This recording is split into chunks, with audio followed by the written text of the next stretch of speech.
xiqqoosi waan amma faaruu dirqamaan faarsaa miti ituunni waan xiqqoosi waan Oromoo waan godhu Oromoo tasgabbeessu waa hojjete faaruudhaan namichi faaruudhaa ta'u namni akka isaan jiru bar faarsuudhaan innaan dhugaa rabbii an dhugaa rabbii takkaa keessoo kooti dhabiin jibbeen beeku maalaan jettedha yoo sin minilik miti qumaaxaa miti maqaa abiyootiin jedhanu maqaa waa meeqa addunyaa kanarra jiru hunda itti moggaaftan abiyyiin kana takkaa keessa kootiin jibbeen beeku halkan rabsaa yoon bule ganaman hin jaalladha guyyaa rabsaa yoon oole galgalan hin jaalladha maaliif hin dandeenye jibbaasan dandeenye maaliif beetanii faarsuufis minilik yoo jedhanis xiqqoosi ni ulfaata hin fakkaatullee abbichuun abbaa malaati abbaa dhiifamaati abbaa tokkummaati namni akka abbichuudha takkaa Itoophiyaa keessatti dhalateen beeku gara fuulduraatti illee dhalachuun taa'u dhalatee illee beeku gara fuulduraatti illee dhalachuuf hin taa'u Mandeellaa Oromoo Mandeellaa Itoophiyaa Mandeellaa Afrikaati abbichuu abbaa malaa faarsa bar faaruu dandee jabar akkanatti faaruu qarxam goonee wal faarseedha abbichuudhaan abbaa malaa abbaa dhiifamaa abbaa tokkummaa abbichuu abbaa dhiifamaa duraan waa balleessaa turre badittii keenya nuti balleessaa turre sana dhiifamaa maaleesh soorii yiqirtaa irra deebinee waan jennu dhiifama keenya nu harraa fudhu dhiifama guddaa balleessinee jirra wanni dhiifamaa ol hin jirtu abbaa giddii keenyas gadi nuuf hiikaa afaantu nu albaate dingatinyaa waa jedhaa turre abbaa giddii gadi nuu hiika afaan kun wanni afaan kun dubbatte lafa teessi waan ta'eef dhugaa rabbi akkinu yaanne akkanaa miti bar akkinuti yaanne akkanaa miti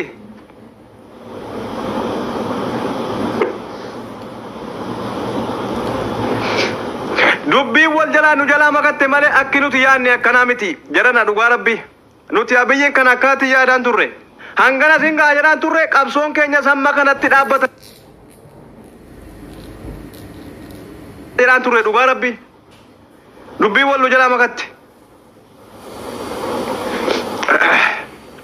dubbii wal nu jalaa makatte maala goonu nuti abiyyi kun waggaa takka yookaan waggaa lama hanga nuti morminu keessatti wama xiqqoo si qofa hangoona ta'anii bu'a yookaan jawaartu dhufa yookaan jaalmaaroo dhufa inneeti dubbii laaqaa turre dubbiin وما أدراكم فلنقبوا وما أدراكم وريدوا عوائتا توبدا ورسودي كي تجرتن توبدا أمتا توبدا أمتا دفاتي إتو بلبلي غليتي دا إتو بلبلي دي فما تنتين شوفامين غريبهاتي إتو أولان توبا نجرو فانم بايه أولان توبا أم بايه كنر دفاتي غريبهاتي أولان توبا خرقبدا إتو فغاتين إتو بلبلي توبا أنشوفامين بلبلي توبا دا غياتين شوفامتو guyyaa gaafa shurxaan nu qabee hidhaatti nu galcheeti ulaan toobaadhaa cufamte gaafas an hamma ulaan toobaadhaa banaa jirti dafaati ulaan baye kanarra baati toobaa gaafadhaa ummata warri waa jedhaa turtan toobaa lamu waa takka jennu dhiifama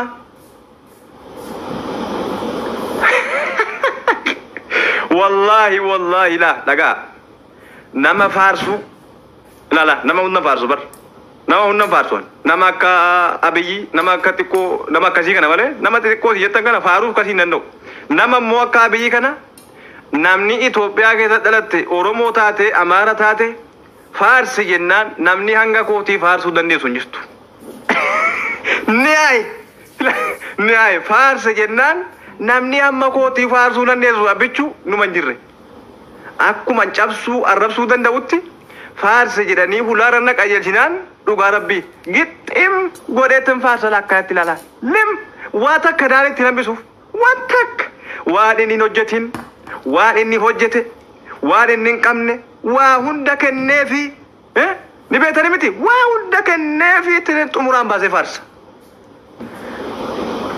kanaaf abbaa giddii gootii rabbi sitti aanu rabbiin si haa baasu kanuma siin jedhaan dhugaa rabbi ulaan dhiifamaa jirti ammallee wallahi ulaan dhiifamaa banaadha ulaan dhiifamaa wallahi banaadha wanni dhiifama jaalu hin jiru abbichuun abbaa dhiifamaati abbichuun abbaa malaati abbichuun isii akka keenyaa kana gaddeebi'een dafaru maqaa abiyyiin gadi buusu dabar abbichuun isii akka keenyaa kana kashalabee tiiktokii irraa haasoftu kana gadi jedheen dafaru warru majaloo isaatiin ni hoyaara malee abbichuun nun dabbaru si'a keenya abbichuun fageessee waa arga abbichuun gama laala abbichuun abbaa jijjiiramaati gadi deebi'ee sheeka keenyaa kana laalu bar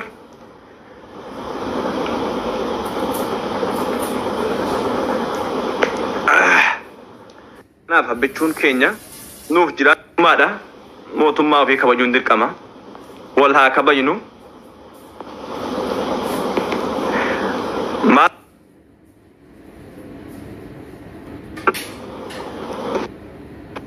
Farsu maaf tadi mencoba ada. Asyarana kabsisittamu. Habibi kabachuu barbaadu kabaddu tafit. Injiru waasana kana.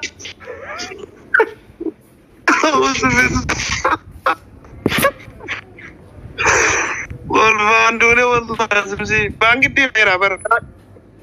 Ulaan ta'uu baadha balballi isaa banaadhaan warri ta'uu battan dabaatee ta'uu badha warri immoo ta'uu bannu jettan. Mirga guutuu qabdan waan gooneef immoo itti gaafatamnedha. Waan gooneef beera. Maan silas takka mootummaa keessan arrabseen beeku. Yeruma wanni isin galuu qabu amma boorishaa akka inni bilisiginnaa ta'e amma boorishaa akka inni badhaadhina ta'e asuma quba qabadha. Warri nageenya dhagaa amma boorishaadha badhaadhina warri nageenya irraa kaasa dhagaa badhaadhina bilisiginnaa PP sinjata sana keessa amma boorishaadha ummata bilisiginnaa badhaadhina PP jettaniin kun boorishaan sardamiin karaan akka ergasii qabaan akka ergasiitti maan jiru qaba karaan banaadhaan sardamiin akka ergasii qabaan turamaan jiru manidha. Namu miti boo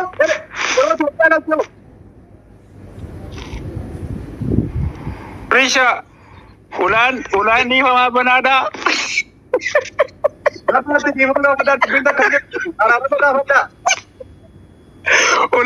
Ulaan ni fama yoom cufama sila.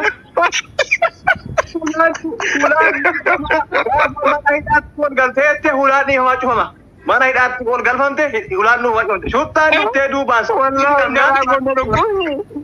Boorisha garaadhe dhukkube qofnatanii ammallee ulaan dhiifamaa banaadha gabaadhaa dhiifama gaafadhaa.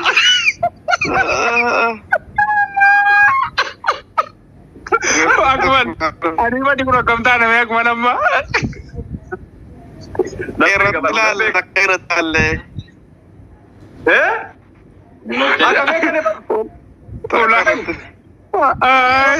Ana manne galaan jiru angaafa galuu ka'een toobadha ammaaf waa tokkon tiitu. Dubbatina. An fixadheera amma. Afaan addaa kanarratti laafuu amma bakka ati gara addunyaa deemtee jechuudha. An badhaadhina.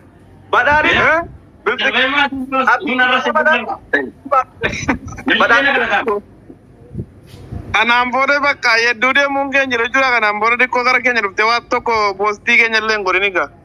Egaa boorishaa koo lamuu walitti aniif akkuma lammallee. Kanaafi Jimman keessa eenyu namtichi mana hoteelaa banee footoon malle fannise. Maaliif fannise? Gabgaabbaadha sigibgib.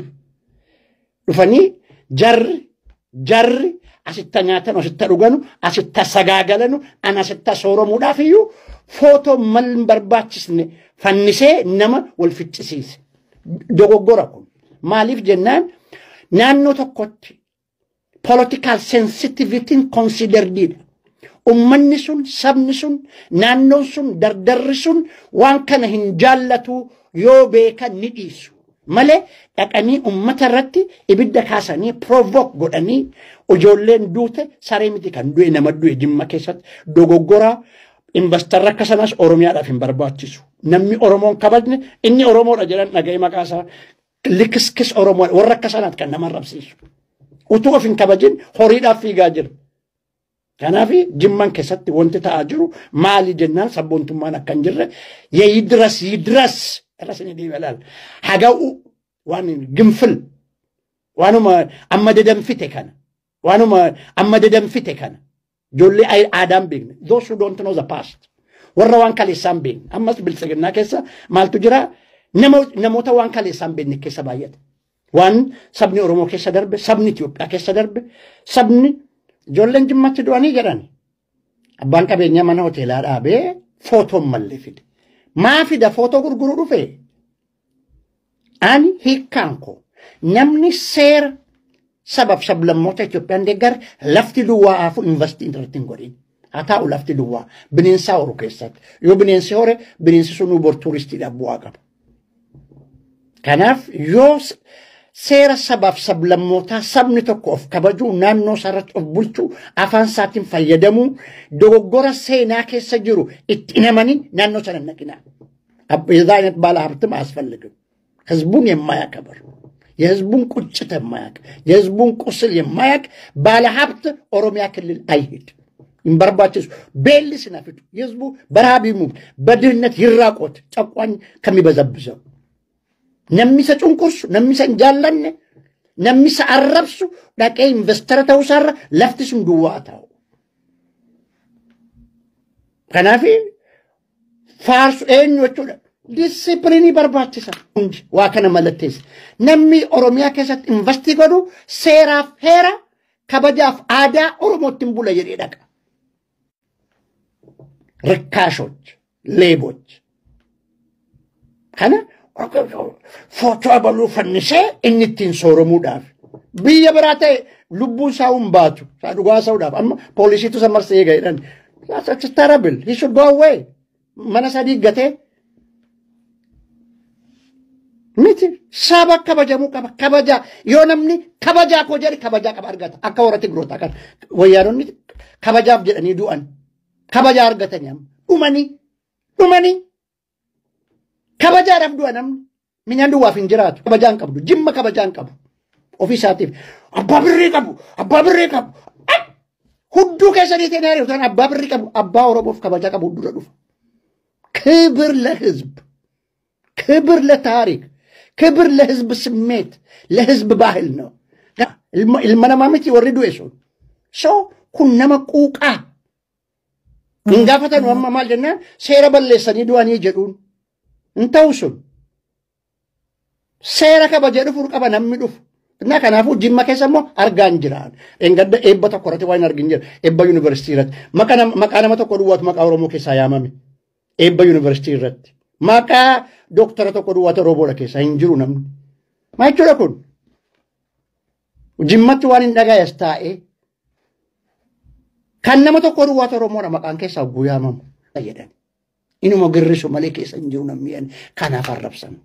كناف جمّا كيستاني سنربس كناف متو كيستاني سنربس كناف فالمود إجارة مني موت مران إباغهود إنيام منك أتش أورمو تاغر شتوال يان نغر من وراو لتاريخ نوندي أنت باريا شتحال لما رتجلم جمّا وستشتوال بريلي مانو يشتحال أبا جفار ناتشو يان من وراو لتاريخ لنغراتو أبا جفارن كما كرام أمستان نكتاتشو أدلم ስለዚህ ሰሜን ኢትዮጵያ ባሪያ ሲሸጡ ነበር የዚሁን ጥርስ ሲሸጡ ነበር ማናቸው ግሪኮች አረብኒ በረከና አንዋን ኤግ ማል ኤግ ዳጀና የየረተ ነሚከበል የፈራዳ ባዮሞቱ ማን መራን አምኒ አባቶ ፈራዳ ትርነቀበቱ ቄቅ መገሩ ረናብ ማሊጅና ብልጽግና ዋንታ ይቀባ ብልጽግናን ብሔር ብሔረሰብስ ቀበቹ እንደንደኝ አሃዳዊስ ታው እንደንደኝ ግጁቲ ደለጋ እንጄ ቀመን የጻን ስራ ሰሩ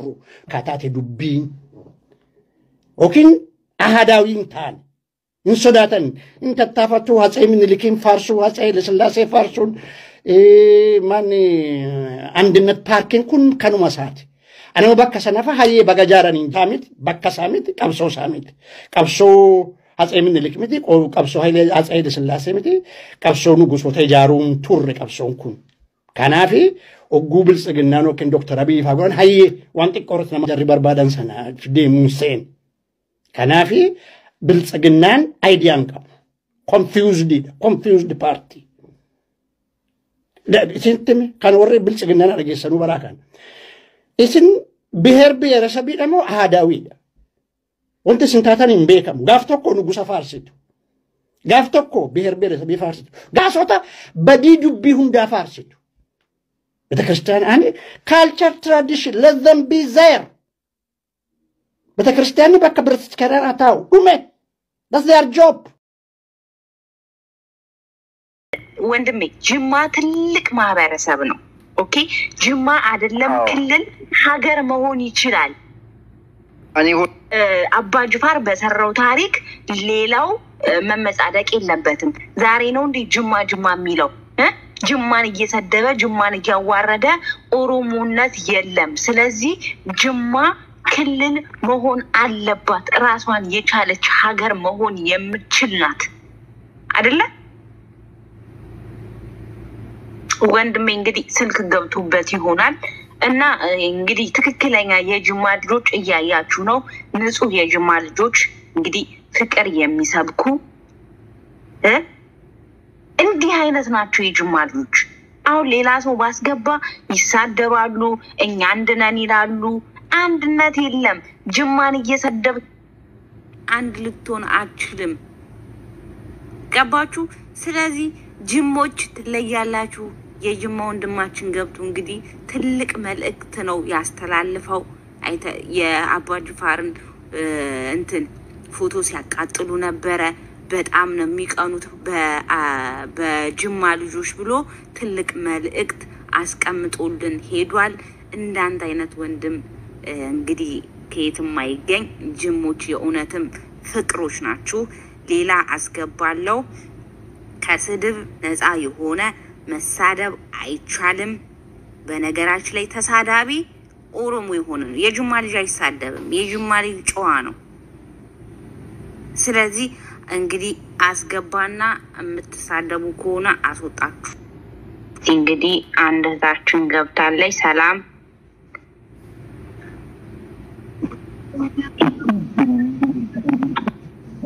ሰላም ናችሁ እንዴት ነሽ እቴ ሰላም ነሽ አለው ከየት ነው ኦ የኔ ቆንጆ ከጅማ ነሽ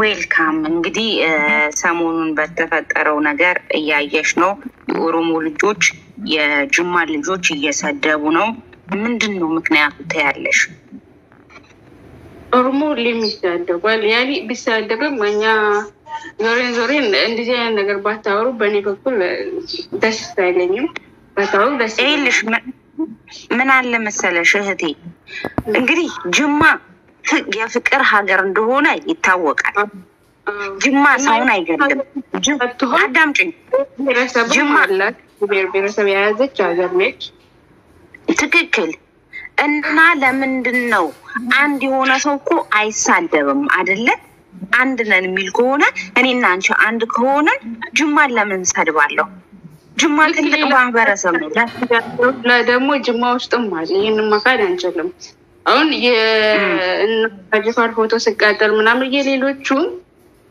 ታጋይ ይቃጠል ነው ለምን እኛ ጅማ ውስጥ ተሳዳቢ እንዳለ ሁላ ሌላ ቦታ ውስጥ ሌላ ልጅ ተሳዳቢ እንዳለው ነው ጅሞች በነገራችን ላይ እህት አለም አንድ ነገር እንድታቂ የምፈልገው ነገር ጅማ የጅማ ልጆች አይሳደቡም የጅማ ልጅ ዘረኝነት አይሰብክም የጅማ ልጅ ፍቅር ነው ይሄንን የሚያደርጉት ሌሎች ኦሮሞዎች ናቸው ይሄ ጅማ ልጅ ነው ሁሉም አይደሉም ሁሉም ናቸው ተከሪላችሁ አላልኩም እንድትረጅኝ የምፈልገው ሁሉም ይያልኩኝ አይደለም ልትረጅኝ የሚገባው ነገር ለምንድነው ጅሞች በኦሮሞዎች የሚሰደቡት ኦሮሞዎች የበታችነት ስሜት ለምን እንግዲህ አብይ አህመድ የጅማ ልጅ ስለሆነ አባ ጅፋር ታሪክ ያለው የጅማ ሰው ስለሆነ ጅማ በቡናዋ ስለምትታወቅ ለምንድነው የሚሳደቡት የሚያዋሩት የጅማን ሰው ጅማ ክልል መሆን አለባት በቃ ክልል አይደለም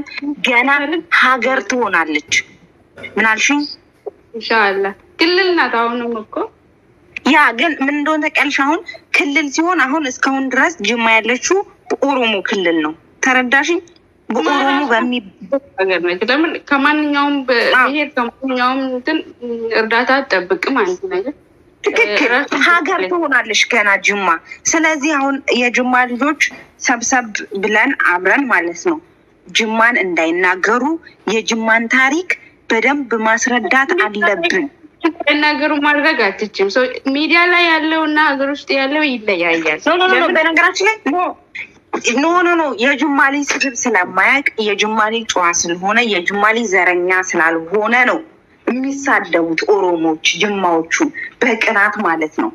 ገባሽ? ስለዚህ ወጣ ማለት አለበት። ጅማ ክልል ነው። ጅማ ሆኔ አከብራለሁ ወጥቷል። ጥሩ መጥቶ በትክክል አየሽ፣ የጅማ ልጅ ነሽ በቃ እንጂ ትክክለኛ ጅማ ነሽ። አሁን ሌላ የኦሮሞ ልጅ ባስገባ ሚኒሊክ ቆማጣ ሚኒሊክ ምናምን ነው እንጂ የሚለው ትክክለኛ ፋክቱን አያወራም። በቅርቡ አይተሽ ከሆነ ጅማ ላይ የሆነ ሆቴል እንትን ብሎ እንዳለ በፊት መንግስታት ምናምን ታሪክ የሰሩ እንትን ፎቶቸው ተደርጎ ነበር እና ለምን የሚኒሊክ ተደረገ ብለው በጣም ትልቅ ረብሻ ምናምን አስነሱ። ይሄ ለምን ይሆናል? እንግዲህ ይሄንን ጅማዎች ፍቅሮች ስለሆኑ ነው። የፍቅር ሀገር ስለሆነ ነው። ይሄ ከመንግስት ጋር የተያያዘ ነገር አይደለም። ባይዘው እነሱ ከመንግስት ጋር ይዞ ነው ብዙ ጊዜ የሚናገሩትም ደግሞ የኢትዮጵያ መንግስት ከጅማ ተወልዶ ያደገውም ጅማም ስለሆነ አንደኛ በሱን ምክንያት ነው። በግንኙነት መቶ ያው አብይ የጅማ ልጅ ነው። ለዛም ነው ከሱ ጋር ተያይዞ ነው ጅማን የሚሰድቡት፣ ሌላ ነገር የለም። በቀደም ደግሞ የምኒልክ ፎቶ አይቶ እንዲህ ሲያብዱ የነበረው ያው ከአብይ ጋር ያይዞ ነው። ግን ሆቴል የግል እንጂ የመንግስት አይደለም። ትክክል ተስማምቶ የሰራ ሆቴል አይደለም፣ የግል ነው በቃ ሆቴሉ። እንደዚህ ነገር ሲታይ ይደርሳል። ግን ደግሞ ሶሻል ሚዲያ ላይ ያለውና መሬት ላይ ውስጥ ያለው ጅማ ውስጥ ያለው እንዲህ አይደለም፣ አንድ አይደለም። ለምን እኛ ስንማርም ከአማራ ጋር ነው ተምረን ያደግነው። ኦሮሞ ነኝ ግን ከአማራ ልጆች ጋር ነው ተምረን አንድ ላይ ነው ያደግነው። ጅማ ማለት እንግዲህ ስሙ እንግዲህ ከዚች እህታችን ከጅማ እህቴ ንጹሃ ዘረኝነት የሌለባት ሰውን የማጠላ ሰውን በሰውነቱ የምታከብር ከዚች ልጅ እንኳን መማር ትችላላችሁ። አያችሁ አይደለ? የጅማ ልጅ እንደዚህ ነው። እኔ ለጅማ ልጅ ስከራከር ዝም ብዬ አይደለም፣ እውነት ስላለኝ ነው። አንዳንድ ልጆች ኦሮሞ ነን ብላችሁ የምትሳደቡ ልጆች ከእህታችን ተማሩ። እኔ አንድ ነገር ብቻ ተቀርሽ በጅማ ምክንያት ግን ብሄር ሌላ ኦሮሞ ብሄር እንድሰልቢ ወይ ደግሞ እንድትነቂ አልፈልግም። ኖ እኔ በነገራችን ላይ ታለም እኔ አልሳደብም አልነካም። ነገር ግን ጅማ መገንጠል አለባት። ጅማ መውጣት አለባት። ሌላው ማጣፈው ጅማ እየተወቀሰች ነው። ተገንጥላ እየሄዳለች ማለት ከምን ያልከ ተገንጥላ አሁን ክልል መሆን አለባት። ጅማ ራሷን የቻለች መሆን አለባት። ታሪክ ያላት ናት። ብር ከሆነ ብር አላት፣ ሀብት ከሆነ ሀብት አላት። ቡናዋ ብቻ በቂ ነው ለእንትን ለጅማ ማህበረሰብ የሚያመርተው ቡና ብቻ በቂው ነው። ስለዚህ ለምንድን ነው ኦሮሞ እየተሰደበ? ጅማ የኦሮሞ ሀገር ነች። ብሔረሰብ ቢበዛባትም የኦሮሞ ሀገር ነች። ኦሮሚያ ናት። ጅማ ኦሮሚያ ነች። በቃ ኦሮሚያ ውስጥ ያለችው ከተማ ነች። ከኦሮሞ ግን እኮ አሁን እኮ ምን እንደሆነ ታውቂያለሽ? ኦሮሞ ውስጥ እንደሆነች እኮ ይልሽማ ኦሮሞዎች እንደሆነ ኦሮሞ ውስጥ እንዳለች እኮ ሁሉም ሰው ያውቃል እኮ። ይሄ ኦሮሞ ውስጥ ስላለሽ ግን ኦሮሞ ባጠፋው ጅማም እየተሰደበ ነው። ገባሽ? ጅማ መሰደብ የለበትም። ጅማ ራሱን ማስከበር አለበት። እኔና አንቺ አይደለም መንግስት ማለት አይችልም። ይሄንን ለምን ተሳዳቢ ለማንኛውም እኛውንም ቢሆን ተግላችን ይቀጥላል። አንዱ በሚሆን እርግጠኛ ስለሚሆን ኦሮሞ መገንጠል አይችልም። ታስቢ ይገነጠላል። የመገንጠሉ ጉዳይ ችግር የለውም። ጅማ ተገንጥላ ሀገር ትሆናለች። ጅማ የተከበረ ማህበረሰብ ነው። ሰውን የማይሳደበው ታሪክ ያለው ጅማ የፍቅር ሀገር። ጅማ በሌላው ኦሮሞ መሰደብ የለብም ብሎ ታውቂያለሽ? እሺ እስቲ አስተያየት የምትሰጪው ካለ ስለ ጅማ ልጆች ምናምን። እኛ ሚዲያ ላይ ነው እህቴ። ኔትወርክ እንትና ለመሰለኝ ወጣች። ተመልሰሽ ብትገቢ ተመልሰሽ ገስት ላኪልኝ እህቴ። እምጪ ከሆነ ገስት ላኪ። እንግዲህ ቁሞ ካራጁ ጋር አንድ ሊሆንና ኦኬ ቤቲ ናይ ግቢ የኔ ቆንጆ ቆይ ላስገባሽ የኔ ማር ነይ ቆይ የት ነሽ ቤቲ ነይ እስቲ ሀሳብሽን እንስማና